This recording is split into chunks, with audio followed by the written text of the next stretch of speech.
Hi everyone. How's it going? Welcome to my Tuesday live stream. I haven't live streamed in like 6 months, and I feel like it's been a while, so I just wanted to check in and say hey for everyone who's watching. Before we get into any sort of Q&A or discussing the channel, hey, do you guys want to maybe share with me where you're coming from? I always like to hear what city you're in, or maybe you're in some rural location with some sort of cell reception. But let me know where you are, and I want to hear about it. Oh, Shreveport, Louisiana. Kuwait. Jesus, what time is it there, Mohammed? Dallas, Texas. Denver.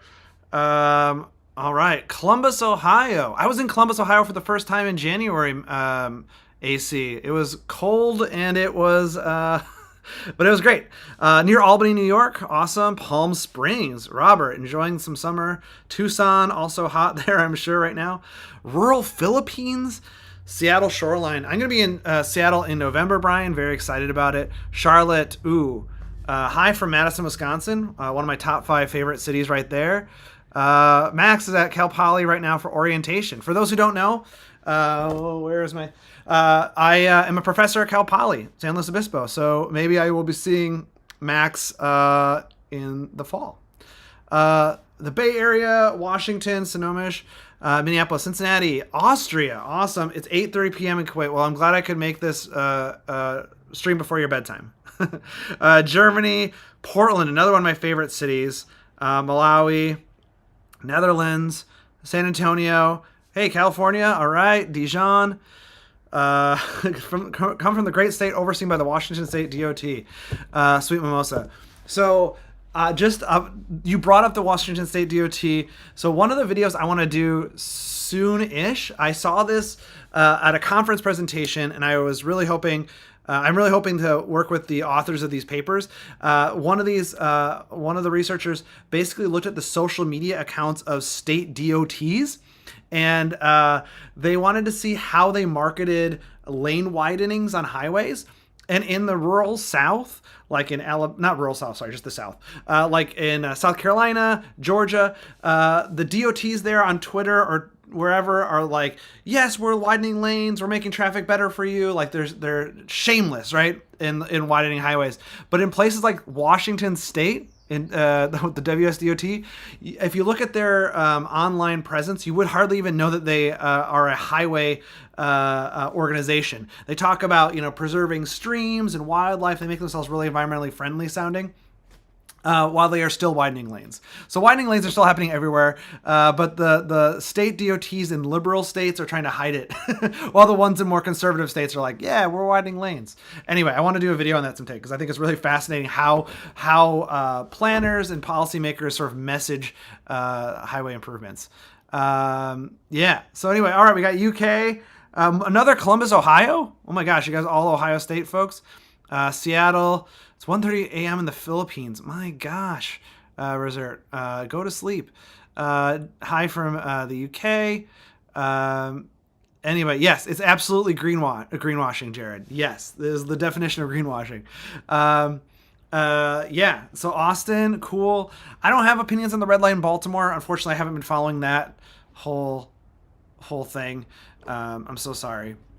But can I make the video about an intersection between urbanism and legally blind population? I'm legally blind myself and involved in urbanism policy. This could be so interesting.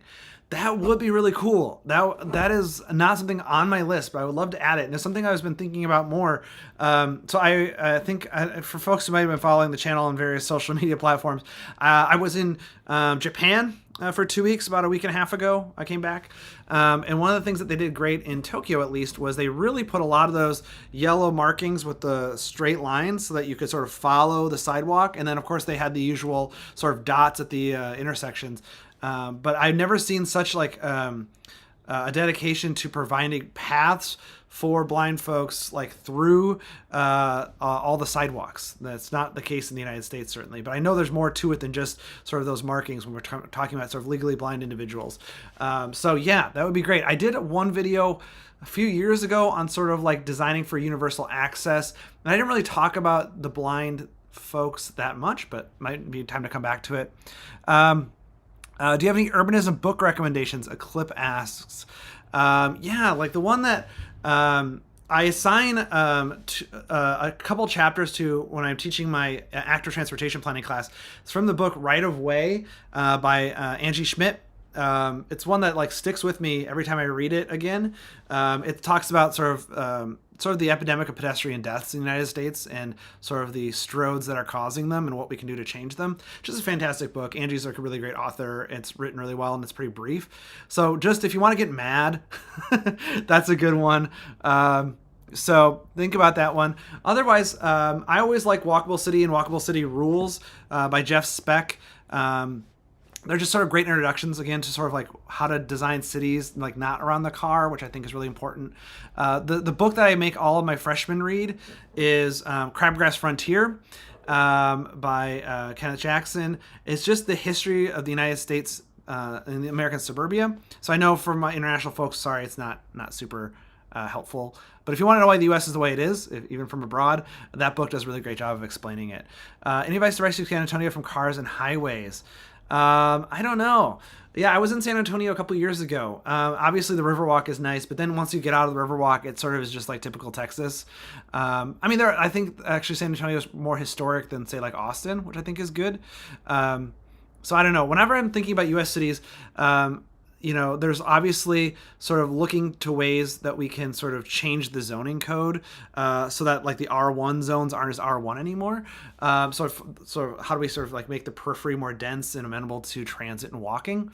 But when you have a place like San Antonio, which does have a historic core, I also like to think about, I feel like in every U.S. city, there's like a small area in their downtowns that is walkable. And then how do we sort of build that out and make it, sort of the area that's walkable can get larger and larger from the inside out. And San Antonio, I think, has a good start there. So figuring out ways to sort of get things like, sort of the 15-minute city concept, like how do we get grocery stores, drugstores, offices, more housing downtown? The better. I think studies have shown generally that cities downtowns are doing better if they have more housing. So how do we get more housing downtown? All right. Oh my gosh, there's so many questions. Okay. Which is better, mixed use trails or bike only? Good question, Rail Fan. I think it depends on the amount of pedestrian or cyclist traffic. I'm down with shared use paths or sort of mixed paths in areas where the pedestrian volumes are pretty low. But if you have high pedestrian volumes, you do really want to separate traffic, like bike and pedestrian traffic. Like the great example of this is in Vancouver, BC. The Lower Falls Creek area has a path going around it, and they have high pedestrian and bicycle volumes, so they separate them out next to each other. Whereas in most areas, like most American suburbia, you can probably mix them just fine without too many conflicts. Hey, what should we personally do to improve our towns at the local level? Show up. That's the number one thing. So show up at meetings. That means when I say meetings, like any sort of meetings your planning staff has going on, like maybe they're doing an update to the zoning code, an update to their comprehensive plan. Are there advisory body meetings you can go to? Are there city council meetings you can go to? When we see somebody at a council meeting speaking up on behalf of good urbanism, we assume that it's sort of like the tip of the spear, and there are like 10 other people who feel the same way but can't make it. So just showing up is a big deal. If you show up with 5 of your friends, that makes it seem like there's maybe 50 people who feel the same way. So getting involved, going physically to places where people are talking about planning and bringing your friends is really the best way you can do it. One thing that I did recently, I need to make a video on this too, because I want to make a video on this topic of how do you get involved. But one thing that I did recently is I joined my city's active transportation committee. So we meet like every other month, and the city staff brings forward proposals for better bike lanes and infrastructure and new policies. And then we as a committee sort of discuss them, provide our feedback to the city, and the city council sort of relies on our committee's feedback when they're sort of doing final approvals for these projects.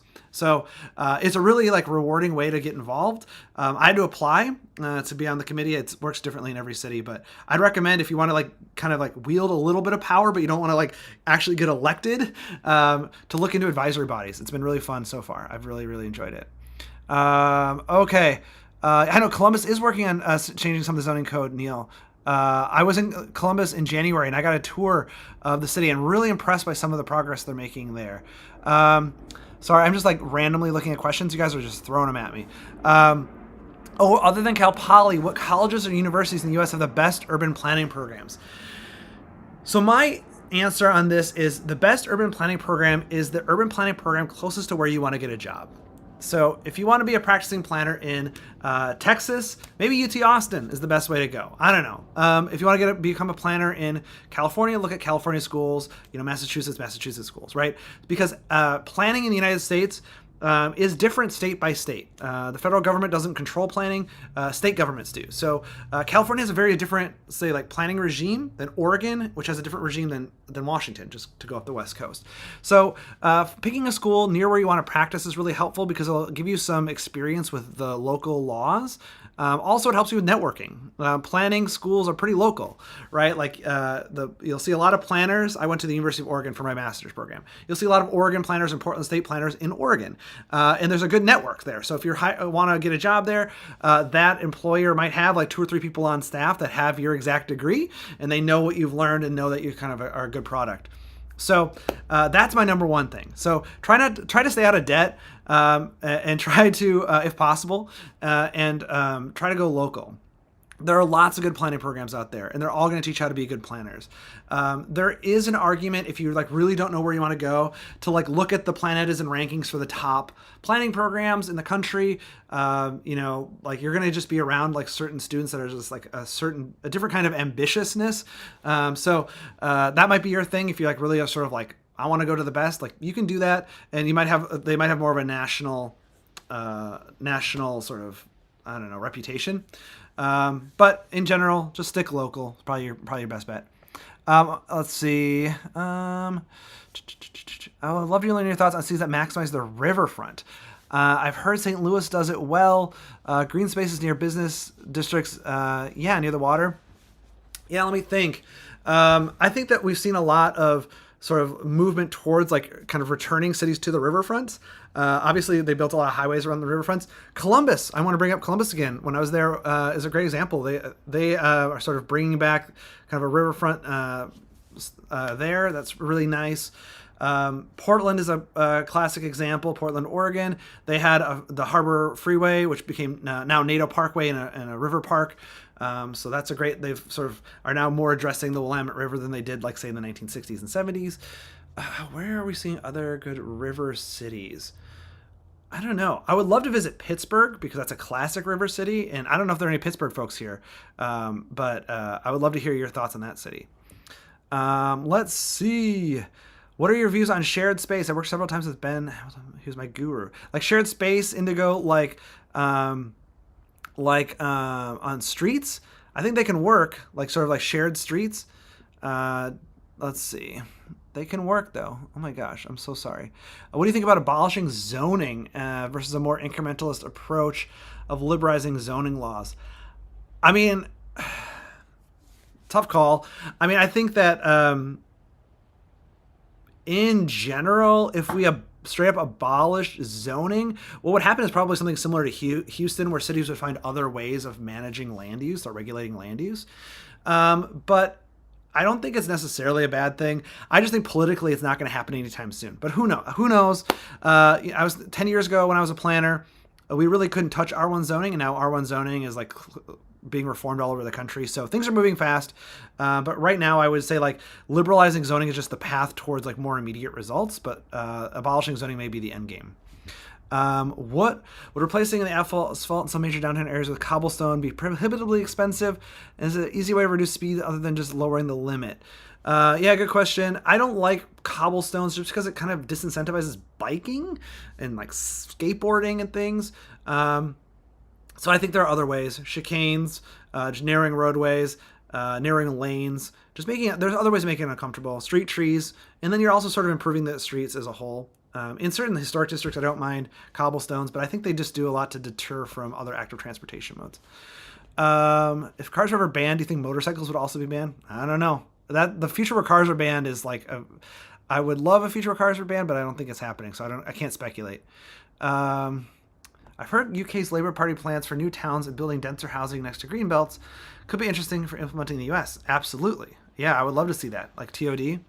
Can US cities emulate the pedestrian and public transit policies of Tokyo? How?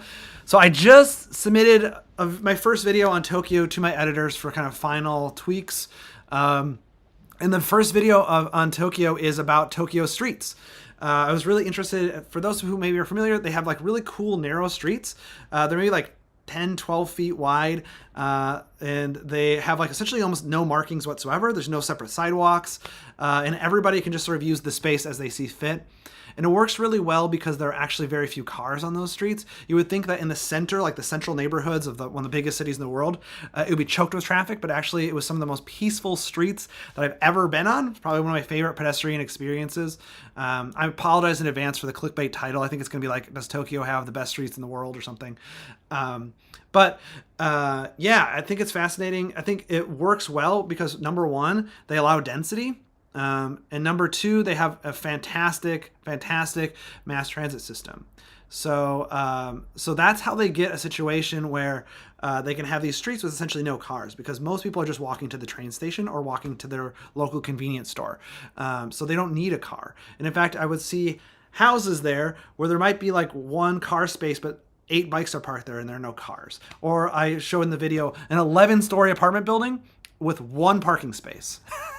That is unheard of in the United States. So, I think it's definitely emulatable, but again, we're sort of far away from that right now. But Tokyo seems like endgame, like a good endgame situation. All right. What do you think of the ubiquity of the 18-wheeler truck in American logistics and commerce? Is it an obstacle to building dense, walkable, mixed-use communities? I don't know if it makes... maybe there's an angle here, Stan, that you're thinking of that I'm not, like, off the top of my head, because I'm not an expert in logistics, first of all. But I do know that cities manage freight traffic through things like truck route maps. And you can sort of route trucks kind of away from your sort of dense walkable neighborhoods pretty easily, because trucks do need those wide lanes and sort of, wide intersections and things. So I think it's manageable, but maybe I'm missing something. Hello from Toronto. Hello from Italy. What's your favorite developing transit project in America? Whoa. I'm really just fascinated following some of the changes to LA's transit network ahead of the upcoming World Cup and Olympics. I think LA could be a great bike city and a great transit city, and they're making strides in both. So I'm hopeful for them. Have I been to Detroit? If not, when will you go? I've been to like Detroit, but like not the downtown area. Model T cities, you got to be from Detroit, right? I've been to Ann Arbor area, Ypsilanti area. I've flown into the Detroit airport, so I can't say I've like been into Detroit, but it's definitely a city high on my list. Opinions on Boise. If you know anything about the city, someone who lives here, it's pretty bad. I've also heard not great things about Boise, and makes me want to visit, because whenever I hear bad things about a city, I think, well, maybe it's not so bad, right? When I moved to Sacramento, California, everybody's like, ew, Sacramento. That's like the worst California city. But I actually really enjoyed Sacramento and had a lot going for it. So maybe that's true for Boise. But if you live there and you think it's pretty bad, maybe I should take your word for it. I know cities, like I mentioned, are sort of, city planning is regulated by the states. And unfortunately, Boise is in a state where from what I understand, the state legislature doesn't care about cities like Boise. Oh no, not just bikes. Jason, you're releasing a Tokyo Streets video on Sunday? I might also be releasing a Tokyo Streets video on Sunday. All right. It's going through the editing process right now. That's all right. I'm sure we'll say similar things. That's okay. I should have asked you about this. We gotta compare notes, Jason, on what we're posting about next.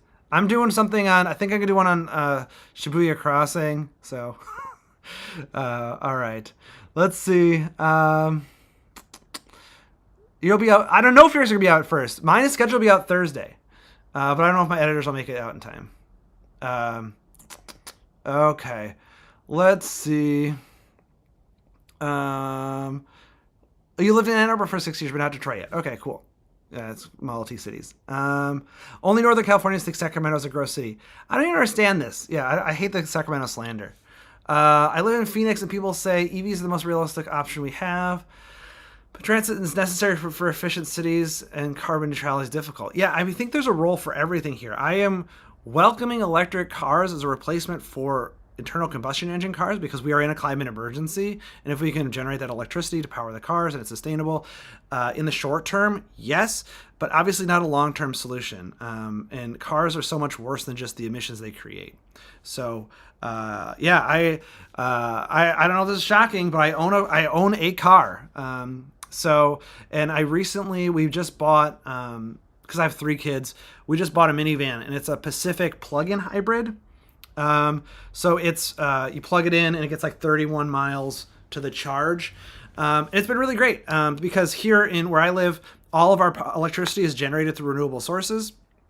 So when I plug in my car, it's theoretically not generating any sort of carbon emissions.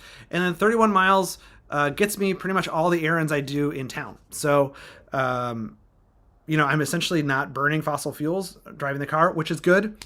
Not using my car at all will be better, and I'm working on that.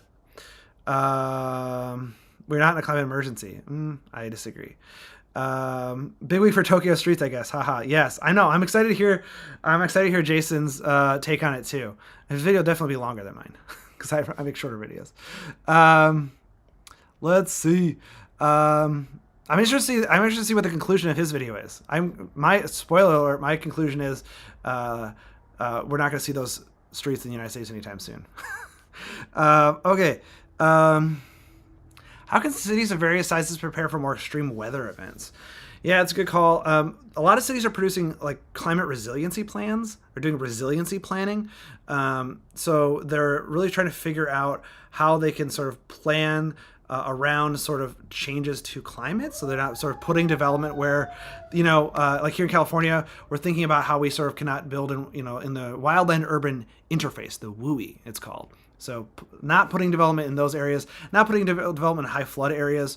That's a great example. There's a city, I want to say it's on the Oregon coast, that built like an emergency, I think it's like an emergency management office or something like that, that has like, it's the building's a ramp that goes up to like a flat area on the top so that so if there's a tsunami, people can literally like evacuate from their homes and go up the ramp and be above sort of the tsunami zone. So maybe building buildings where like people can actually sort of ascend it to safety might be sort of an interesting example of that.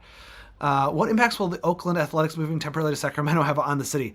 Have on which city? Oakland or Sacramento? I don't know. Sacramento, people are sort of like excited, but also like not excited because they don't want to be like a pawn in the Major League Baseball's, you know, this whole scenario. But I think people are just generally excited to see some pro baseball in Sacramento. Oakland, I don't know. I'm going to be in the Bay Area again, like in 3 weeks. And I'm really trying to figure out what topics to do in the Bay Area. So if people have ideas, one of them was sort of like thinking about like sort of like the relationship between the Bay Area and sports teams and sort of like that whole like story. I don't know. So let me know what you guys think about that. Let's see. Me when I can't build in the WUI. Yeah. Do you think high-speed rail from New York City to Toronto is possible? Do you think it should be built? Yeah, I mean, I think high-speed rail should be built everywhere, and those are 2 great cities to be to be connecting. Should is different than could or will, but yes, more high-speed rail the better.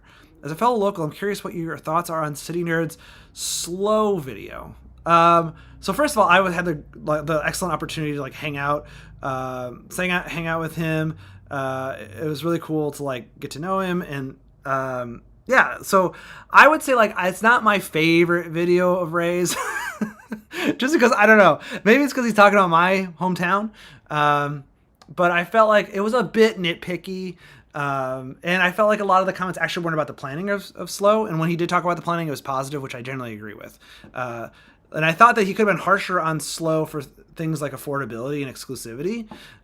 That's the things I have the biggest problem with slow about. So slow stands for San Luis Obispo, California. That's where I am. It's a small town. It's about 50,000 people. It's a college town. And like the average home price here is $1 million. And that's a huge problem. So could have gone harder on that. But some of the ticky-tacky stuff that he actually did address, I felt like was like, whatever. So... Okay. I think the A's moving to a smaller media market than Vegas is a bad idea, but what I know, I'm a Giants fan. Fair enough. Are there any women urbanist YouTube video creators? If so, please share channel recommendations. It's all good. Yeah, that's a great question. The thing is, okay, I think there's like I don't know if there's even like a big secret here. When I talk to fellow city planning YouTubers, we all kind of don't watch each other's videos that much. I don't, and I don't really keep track of other channels that much. I'm kind of just doing my own thing, and to a certain extent, like I don't want to be like influenced by like other channels. Like I'm just doing my own thing. So I do not have I don't keep tabs on other channels. I think I saw, I don't know if it was Jason shared this or somebody else shared this, like a whole like list of like YouTube urbanists or whatever, and it was like on a flight chart, and it's like, oh, like who do you want to sit next to, and like there were like 100 YouTubers talking about city planning, and I didn't even realize I maybe knew like a quarter of them. So I'm so sorry I can't give you good advice on like who to watch. My theory, well, not my thing is, I teach city planning during the day as a professor. I make these videos in the evening, and when I want to watch YouTube, no offense to all the other YouTube urbanism creators, I don't want to learn about more city planning. I want to like watch like, you know, like the Try Guys or something dumb, you know? Like I just want to relax. Like I don't want to learn more about city planning. So I'm sorry I can't give you good recommendations. I will say I've had women come into me, you know, sort of just for like advice about like, oh, I want to start a channel. And while I'm absolutely supportive, because we need more diversity of voices on YouTube, the challenge, and this has been empirically shown, is that women just receive way more harassment on YouTube. So it's really hard to like recommend it wholeheartedly when you know that they're going to get harassment. But Diana Lind has a good urbanism Substack. Good to know. All right. What do you think of the lack of interstates in Fresno? Lack of interstates in New York State. I have a friend in Fresno. I mean, there are highways in Fresno, like 99 and stuff. Like I don't know. Have you ever been to Europe yourself? Yes. Are there things you've noticed that you didn't know before? So I first visited Europe as like a teenager. Like I did a study abroad in college, like a city planning study abroad in Rome. So I spent like 6 months, like kind of like diving into European urbanism, and it was definitely like a life-changing experience for me. Like for I think all the reasons, I didn't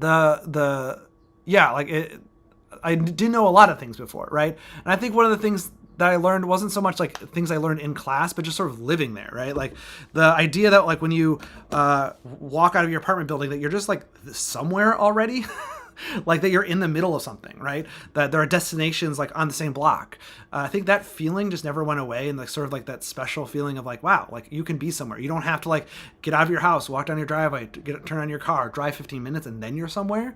That level, like the level of sort of convenience that comes with sort of dense European style urbanism is something that like I wholeheartedly miss here in the United States. Let's see. Can I send you a video file of something I've worked on? Yeah, you can send me an email. I'm pretty bad at answering emails, but I'll do my best. Marquis Bell. Any future areas of focus for new urban planning grad students? I don't know. I advise grad students, and they always come up with good areas of focus. Some of my, like, they've come up with topics I never would have thought about before. Obviously I kind of have a specialty around land use and active transportation, but I have students who are doing really cool stuff around like wildland urban interface, to bring up another topic we just talked about. Yeah, I mean, anything. I mean, like you really, I teach a graduate research methods class. One of the assignments there is they have to come up with a research prospectus. They have to develop like a research plan for something they want to work on. And really like, there's so much undiscovered that in the world of city planning to research. So really, I just encourage them to start reading the literature, get a sense for kind of what's out there already, what people are working on, what people are studying, and then take it that next step further. Like what else? Read the section of the paper that says, oh, like in the future, I'd like to research this, or the next step is this, and just make that your project.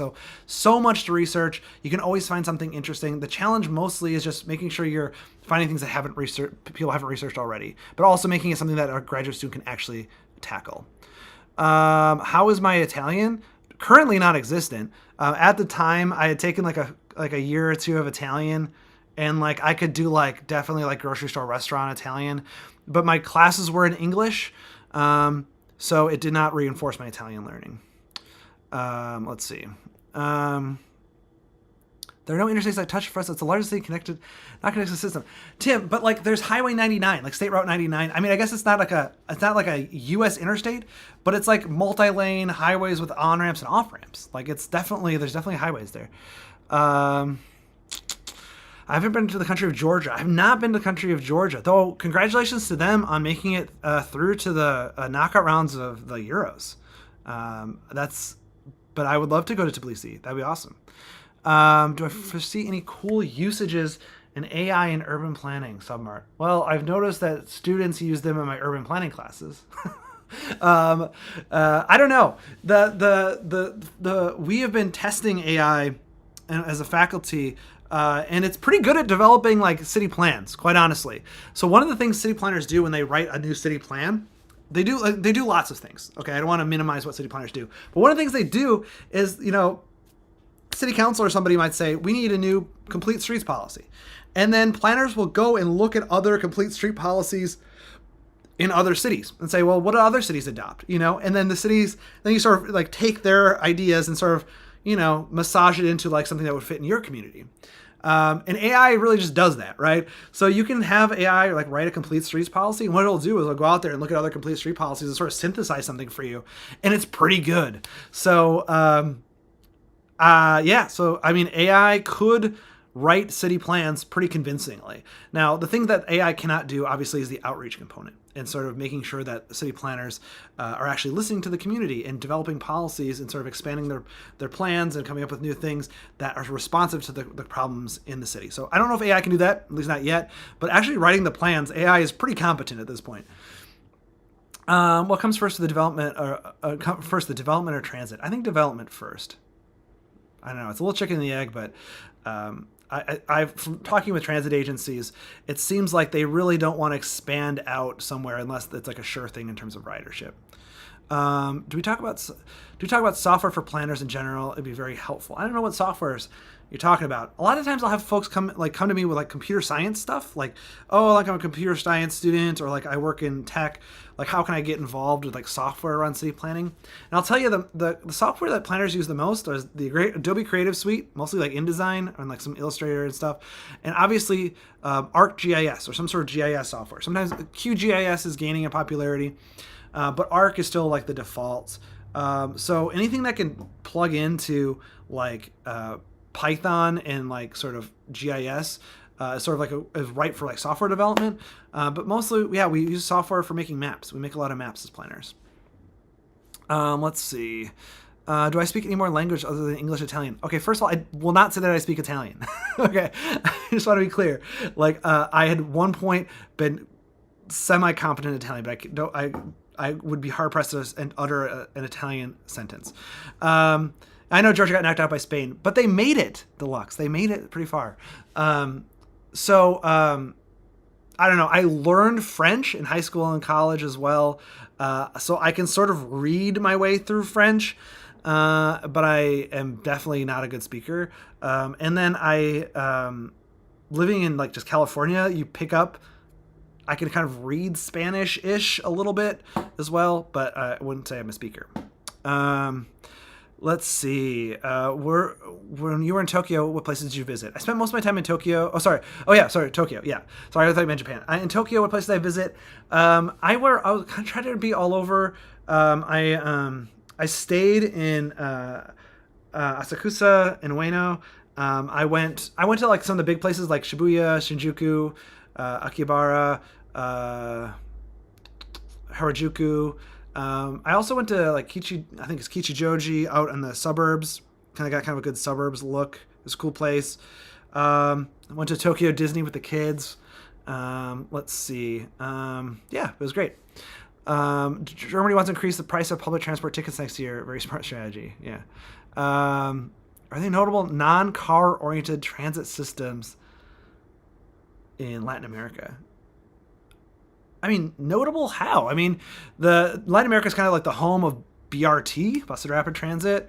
So like Bogota, obviously the Transmilenio, Curitiba, classic example. I did a video on Medellin's cable car network from way back when. So yeah, definitely some cool stuff going there. What are my opinion on motorcycles? Dangerous. Dangerous. There's the crash statistics don't look good for motorcycles, but obviously they're pretty good for climate. They kind of can, depending on how clean the engine is, they're pretty good that way. What's the best public transit you ever rode on? I don't know. I've had great transit experiences in a lot of places. I lived in New York City for a year. I do love the New York City subway system, even how gross it is. It's pretty gross, especially being in Tokyo recently, how clean and nice that transit system is. I don't want to know Tokyo is the best, but I found it. I was very nervous about navigating Tokyo's subways, but if you just use Google Maps, it's very legible, which is nice. I mean, Google Maps just tells you where to go exactly, and if you follow it, you're fine. And so I found Tokyo's to be legible, clean, efficient, quiet. I really liked it. My favorite transit experiences, honestly, have been in Portland, Oregon. I used to take the bus to work in Portland. I rode the 15 Express bus in Southeast, for those who are in Portland. Those buses, they're express buses. They came every 3 minutes during rush hour.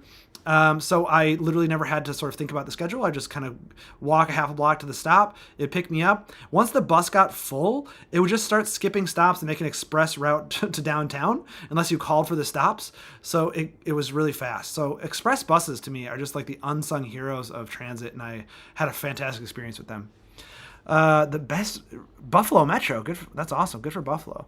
Would you prefer public transport prices to be charged by the ride or monthly subscription? I mean, I think that's obviously just depends on how often you're riding it.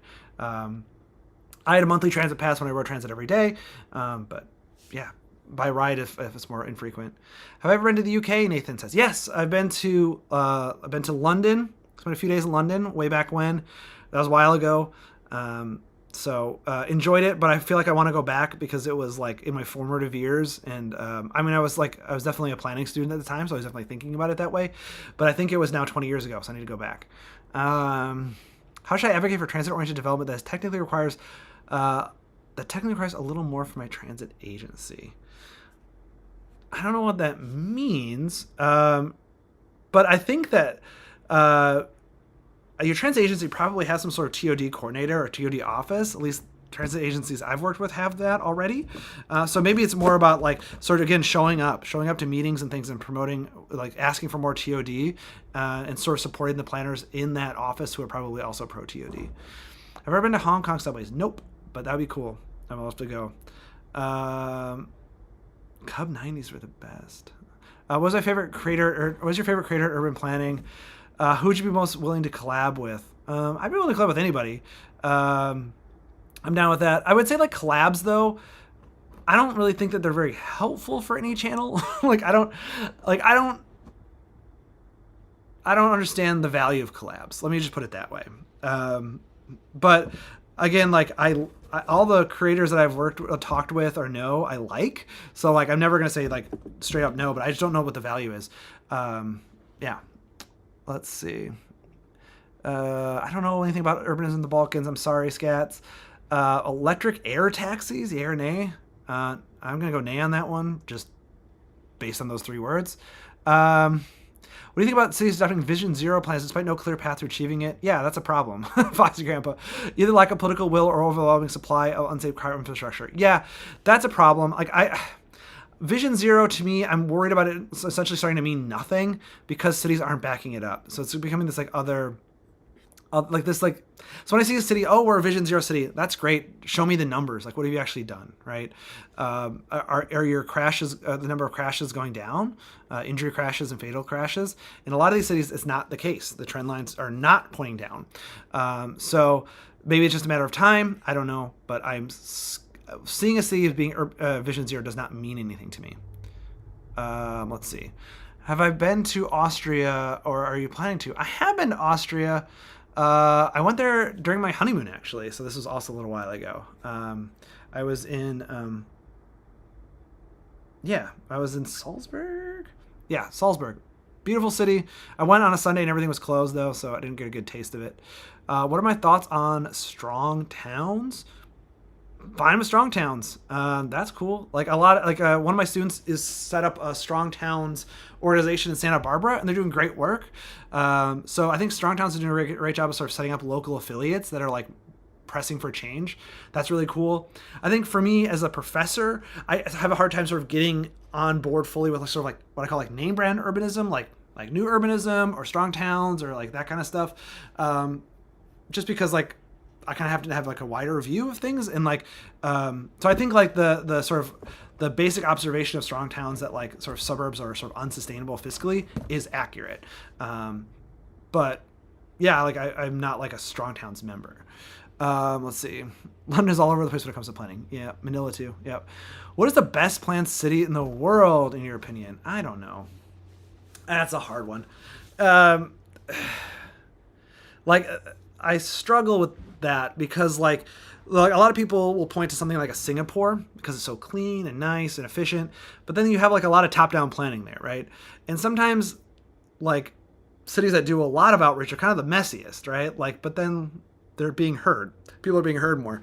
So I don't know. I can't really say what the best planned city is. I think every city is dealing with its own challenges.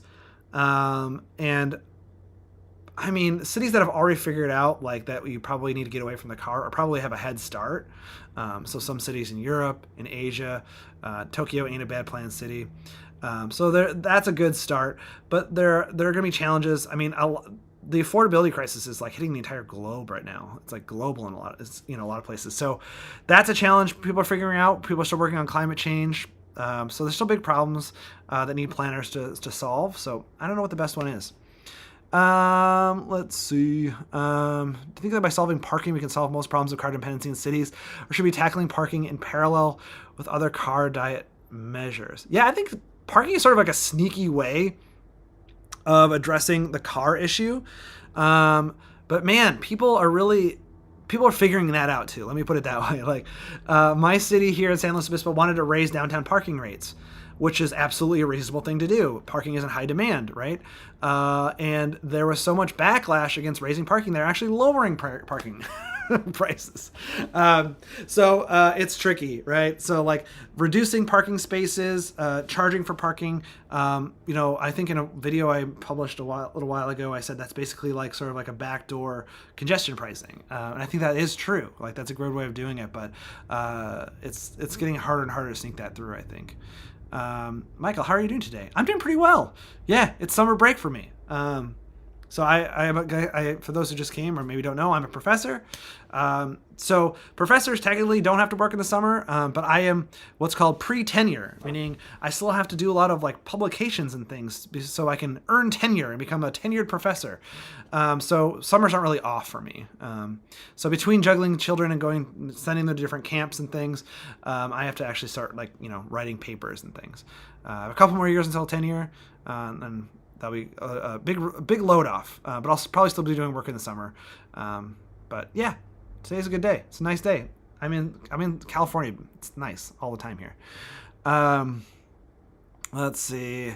Well, I remember planning on making a video on design planning in Indian cities and why they look so unorganized, random, and messiest among all the countries. I've done a couple of videos on Indian cities. I did one on Chandigarh and I did one on Delhi. So if you want a couple videos on Indian content, you can check those out. I would love to do more Indian content, but I feel like at some point I just need to go to India. To get more information on that. Let's see. Do I prefer a good protected bike lane or an off-road multi-use? Depends on the context, but obviously off-road multi-use is better. The farther away from cars, I'm happier I am, I guess, if I'm farther away from cars. Is the CTA good? How could it be better? I have good experiences riding CTA transit, but obviously all transit in the U.S. could be better. More frequency, better service, newer vehicles, things like that. Yeah. Do you think AI will affect GIS? Ethan asks. I don't know. That'd be fascinating. Anything to make GIS less insufferable would be great. I would welcome AI into GIS because You hate tenured professors, Josh. Well, you wouldn't hate me as a tenured professor. Okay. Let's put it that way. I work at not a research university. It's more of a teaching university. So just my little pitch for Cal Poly, if you're ever thinking about going, is that all of us, even the tenured professors, really get to know all of the undergrads really well. I love my students, and I know pretty much the names of all students, and really like them. So, yeah. I thought publication was more of a requirement for UC professors than Cal State professors. Yeah, that's true. My publication requirements are less than UC professors, but we have what's called the teacher-scholar model here at Cal Poly. They're trying to encourage us to write more articles, and city planning as a discipline here at Cal Poly, our department sort of looks for us to still publish and sort of be sort of thought leaders. So happy to do it. I still like doing research. Wow, EasyD, thank you. Thank you for everyone who's done the chat money thing. I didn't even realize that was on. So thank you for everyone who did that already. Thanks for EasyD. That's so much. What are your thoughts on the issues that affect rider safety and discourage people from taking transit, theft, harassment, violence, etc., and the solutions to it? It's very prevalent in San Francisco and New York City. Yeah, I think it comes down to where the money is. I think that right now, especially in New York City, they're policing fare jumping and stuff, which to me is not the biggest problem. I think it'd be nice to have more people on the trains themselves to make people feel more comfortable, but also maybe not having police, because I'm not a big fan of having a sort of a police state on my transit, but just having train staff around to sort of enforce cultural norms would be great. Trying to think. That's a great question though. I feel like I want to give a more intelligent answer. But yeah, I don't know. I feel like safety to me is not the number one discourager from people using transit. So I guess that's why I haven't had deep thoughts on that yet. But yeah. Okay. Can I make a video on Curitiba's BRT system? I would love to, Juan. My origin story as a planner is reading a chapter in a book about Curitiba's BRT system as a high school student. So when I was 17, I read about Curitiba. It inspired me to become a city planner. So I feel like, I don't know, maybe, I always joke that my last video on this channel is going to be about the City Beautiful movement, which I don't know if people know is an actual movement, but maybe my last one should be sort of poetically about Curitiba's BRT system, because it sort of got me started with planning. It could be my last video. But I want to do it, absolutely. How is it with female city planners for the future? I teach aspiring city planners. I would say we're basically a 50-50 major, so about half men, half women. Fair smattering of my non-binary peeps as well, in the profession, in the major, and they're all doing great, getting jobs. Women planners are kind of everywhere on all levels of sort of the hierarchy of responsibility. Obviously, there's still kind of a crop of older white men as sort of planning directors and things, kind of as a holdover from kind of the boomer years. But in general, I think, I can't speak for women, obviously, but from the folks I've worked with and teach and talk to, it's a pretty great profession for women currently. But yeah, I'm glad Foxy Grandpa can corroborate the professor situation there. What are my thoughts on Carmel, the roundabout capital of America? I've not been to Carmel, though. I have definitely been on roundabouts in other Indiana cities. And I'm fine with roundabouts in sort of rural, suburban locations. I think they're bad urban infrastructure just because they don't encourage cars to stop for bikes and peds. And they take up a lot of space. They create a large intersections. So fine in certain situations, but not everywhere. Let's see. Oops, sorry. Large part of lack of car usage in Tokyo to lack of on-street parking and the private highway model. After Tokyo degree, yeah, I mean, it's one of the points I make in my video is that the lack of parking absolutely influences the lack of on-street parking. The private highway model makes sense, but I think it's probably just also, why would you even get on a public highway in Tokyo when there's transit so good? How close is your department with the ARC-E department? I went to high school with an alum from there. ARC-E is in my college. I know professors in ARC-E. We don't interact a lot because it's pretty different. That's architectural engineering. Not a huge amount of overlap, but they're cool people over there. Let's see. Let's see. Wait, you're still young. I'm not as young as I look. Last video. When are you planning to retire in 40 years? I don't know. Yeah, that's a good call. So I've been making videos on this channel. It's been 7.5 years. My mental goal is to at least go for 10 years. So you're not gonna get rid of me so soon. I will say that like I've made over 150 videos, probably getting closer to 160, 70 videos. That like I feel like I've said a lot about these topics. And like I don't think I'm at a loss for video topics, though I think they're becoming increasingly either niche or sort of like more about specific cities and sort of like just broad planning concepts. So yeah, I don't know. I'm always thinking about how the channel will evolve with time. I think the one cool thing about having so many city planning channels out there is I don't feel the need to sort of hit every major topic. Like I did 7.5 years ago, there weren't that many planning channels. I think I was kind of one of the OGs. And I felt like I had to really address like everything. I had to do a video on the environment. I had to do a video on land use. I had to do a video on transportation, like all the different subfields, right? I don't feel that way as much anymore. And I think my angle is a little bit more now towards like education. Like I'm one of my defining characteristics is I'm a professor. I think Ray at City Nerds is doing a great job. He's like, he up until recently was a practicing planner. I was a practicing planner too, but that's kind of more his identity. Jason obviously has this great international angle being in Amsterdam. So we can all sort of have our different perspectives. And I'm thinking more about how do I play into sort of my perspective as a city planning professor and maybe doing things that are focusing more on sort of like highlighting cool research coming out, kind of like the latest knowledge. Maybe that's the direction I take. I don't know. I have some ideas, but any suggestions from you guys is always welcome. I'd love to hear what you guys think where should I take the channel? Maybe that question to you guys. What do you want to see next on the channel? Well, next is gonna be about Japan. Sorry, I'm probably making at least 3 videos on Japan, and I've really been hankering to do this video, guys. It's gonna happen in the summer at some point. So back to my Italy thing. When I was a study abroad in Rome, I love Rome. I've actually done research projects on Rome since then. I would love to do a video, like, I don't know if people have seen videos like this on YouTube. It's like such and such a city's map explained. Like I've seen like a London's map explained, New York City's map explained. I think like the channel Bright Trip did that for a while. There's been a couple other channels sort of doing that template. I would love to do one video on that of Rome's map explained. I know way more than I should about Rome's map for a variety of research-related reasons, and I would love to do a longer, more in-depth video, like explaining how Rome grew and changed through time, and how you can see that in sort of the city plan. So that's coming out. So any other sort of thoughts there? Yeah, any other ideas you guys have would be great. Have you heard about Here channel? Yes.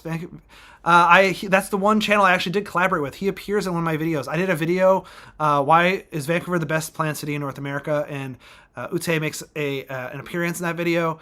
He is one of my absolute favorite creators. He does such good videos. Can I do a video on how to get more sidewalks and bike lanes into our neighborhoods? Yes. I did like a whole series, like I don't know if people knew like a whole series called Suburb Spring and Suburb Summer. Like I did a whole like 5 or 6 videos on sort of walkability in the suburbs. I think there's my next video coming to YouTube. Oh, Jason from Not Just Bikes mentioned that his video comes out Sunday. My video comes out, my video on Tokyo streets comes out on Nebula this week. It doesn't come out on YouTube for another couple weeks. So Jason's video will be out first. But my next video on YouTube is another video about suburban streets. So let's see. Videos about current research would be super interesting. Yeah, I've got some like topics lined up. I go to planning conferences now and look for like the most interesting conference presentations and try to turn them into videos if I can. On the road, love the local case studies you highlight. Cool. Could do more videos on the global south in general. Yes, absolutely. I agree. I did like a really, like I said, I went spring, summer, I went hard on kind of US suburbs. And now it's been nice to like at least think internationally, like Tokyo. I'm gonna do that Rome video, but absolutely global south. My last global south video was like on sort of, what was it, Lagos last year. So I got to do another one soon. I like seeing an ultimate city video where you create a city with the best transportation possible. Yeah, that would be cool. I don't know how to, like, it's hard for me to do hypotheticals. I find that they're just hard videos to produce, and they're like not as helpful because like I don't know. Glad somebody likes that Rome video. More hypothetical redesigns of infrastructure. Okay. Yeah, that could be cool. I've seen other videos doing that where people like sort of do hypothetical infrastructure videos. I know I enjoy watching them. I have a hard time with hypotheticals though. I'm a very much focused on, I don't know, like pragmatic or things that have already happened, like sort of case studies, but maybe I'll do it. I'd like to see some city reviews, maybe about capitals of the world or other widely or not so widely known cities. Yeah, like I want to do, I feel like I want to do a series of videos focused on a specific city at a time. And maybe it's city reviews, maybe it's sort of like that so-and-so map explained, sort of thinking about their urban plan. I don't know. We'll see. That could be good though. What are your thoughts on the cost of bike share? And their hiking prices again. Every ride ends up costing much more than a subway. I know. I don't know. Like initially, bike share was a really great deal, but I think they did the Uber model where they like sort of like underpriced it to get people in, and then now they're sort of like bringing it back up to market prices. I don't know. The solution there ends up being like probably sort of government subsidy. And certainly the city of New York is working with Lyft and City Bike to like sort of they negotiate, right, like what the prices should be and where the bike share docks should be and things like that. So if you're having a problem with Lyft's pricing, talk to the city of New York because there's some sort of vendor agreement there that they could renegotiate. What's your advice for getting someone interested in urban planning and local civic stuff, books, projects, interesting things? I don't know. Yeah, I mean, YouTube videos are a good start. Yeah, I mean, like, books are cool. Like I mentioned, Rockwell City, I like. Interesting things. I don't know. I think just like having discussions with people about like, what do you like about your city? What do you don't like about your city? Like everybody's sort of a critic of their own city in a good way. Like I think most people with critical thinking skills walks through their urban environment and at some point thinks like, oh, this could be better. Even if it's like, oh, is this stoplight timed correctly? Or like, oh, like why are there so many, pedestrians here and parking lots over here, So just having a conversation about that kind of stuff. People have a lot to say about where they live. I will say like, I've teased this. I've even done a live stream on it. I'm working on a board game, guys. I'm working on it. And my goal in the next few months is to actually start pitching it to board game publishers. So I have a few different board game ideas, but the one that I'm sort of farthest along on is a family board game, like one that you could play with kids. Like the whole family could get together, you roll dice, you like sort of add different uses to your grid city. And there's like, you learn about zoning because they can't have certain uses adjacent to each other. But then you can also do TODs and like sort of districts and things. But it's meant to be fun for kids too. So keep an eye out for that news. Hopefully I find a publisher. I don't really want to do the Kickstarter model because it seems like a lot of work. But anyway, board games. I want to do multiple board games. That's like my dream. Okay, let's see. What do you think? Do you think attending city planning meetings gives you a good feel for the city planning industry, considering switching to be an urban planning major? Yeah, definitely. Go to city planning meetings. Like, I wouldn't say like don't go to just like your average city council meeting unless there's like a city planning topic there. That's not going to help you. But if you go to any place where they're discussing a city planning topic, or like I said, if they're updating their comprehensive plan, updating their zoning code, or like there's they're doing a corridor redesign, go to those meetings. Absolutely. Talk to city planners there. And you can ask them about their jobs. Say like, hey, I'm interested in city planning. Like, what do you think about your job? They'll talk to you frankly. City planners kind of by default have to be sort of personable because you have to work with the public. So go talk to them. Can you make a video on San Diego? I would love to. I'm embarrassed to say that I've lived in California now for 11 years. I've never been to San Diego, so I need to get there. But yeah, that'd be cool. All right. I need to wrap up, guys. I've been talking for an hour and I'm just like getting to be dead. But I also heard City Skylines 2 is a mess. Chris60, I'm still like a SimCity 4 fan. I just like the simulation better than the City Skylines. I know you can do so much more with City Skylines. But again, as you can tell, if I'm designing a board game, I like city planning and I like games. And to me, City Skylines feels more like a city painter than a city planning game. But that's just maybe that's my shallow take on that. But anyway, guys, I'm going to wrap up. I really enjoy talking with you guys. Thanks for coming out. I'll try to do these more often. I do always like them when I get the chance to do them. And so look out for it. I think at least a couple more times this summer, like when I'm not teaching, it'll be easier to do. Maybe I'll do like a theme thing. I would love to do, in the past I've done trivia nights where I do like trivia. At one point in time, it was easier to do Kahoot than it is now. I had people doing Kahoot with me. But I don't know the best way to do trivia. And I can't figure out how to do like sort of like a live stream trivia app thing. But if I ever figure it out, I want to do it. Another, like I said, I love games. So let's do trivia. I would love to sort of write some questions and have you guys test your knowledge. So that would be fun. I would love to do a playthrough of my sort of board game. So like a play testing, just have you guys give some feedback. We can do another sort of Q&A like this. That's fine too. But let me know in the comments if you guys have other ideas for streams. I could also do another thing where I play SimCity. I think I've definitely done SimCity 2000. SimCity 4 I maybe could figure out how to do. Can you contribute trivia questions too? No, half the fun for me is writing the trivia questions. All right. So thanks guys so much for listening. I'll see you on the next one. Watch out for my next videos. All right. Talk to you guys later.